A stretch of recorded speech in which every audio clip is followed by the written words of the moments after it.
The Book of the Damned, by Charles Hoyfort, Chapter 20F. London Times, September 29, 1885. A clipping from the Royal Gazette of Bermuda of September 8, 1885, sent to the Times by General Lefroy, that, upon August 27, 1885, at about 8:30 a.m., there was observed by Mrs. Adelina D. Bassett a strange object in the clouds, coming from the north. She called the attention of Mrs. L. Lowell to it, and they were both somewhat alarmed. However, they continued to watch the object steadily for some time. It drew nearer.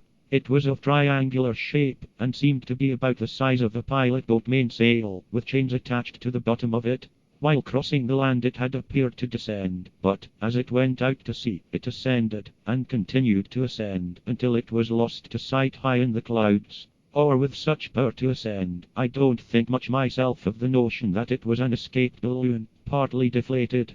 Nevertheless, General Lefroy, prelating with exclusionism, attempts to give a terrestrial interpretation to this occurrence. He argues that the thing may have been a balloon that had escaped from France or England, or the only aerial thing of terrestrial origin that, even to this date of about 35 years later, has been thought to have crossed the Atlantic Ocean.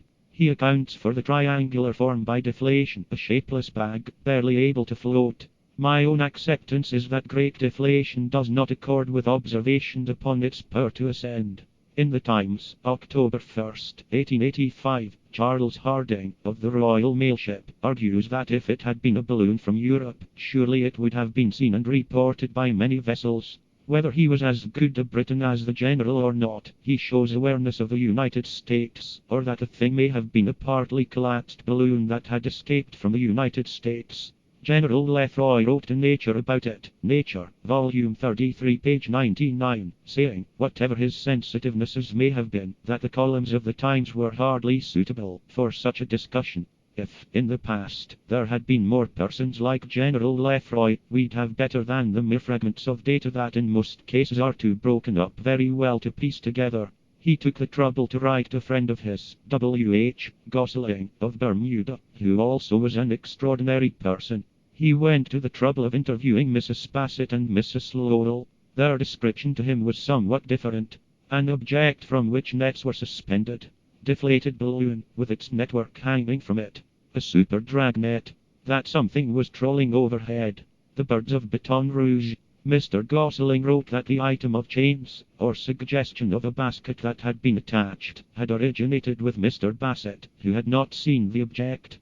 Mr. Gosling mentioned a balloon that had escaped from Paris in July. He tells of a balloon that fell in Chicago, September 17th, or 3 weeks later than the Bermuda object.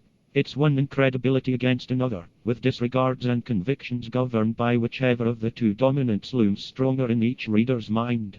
That he can't think for himself any more than I can is understood.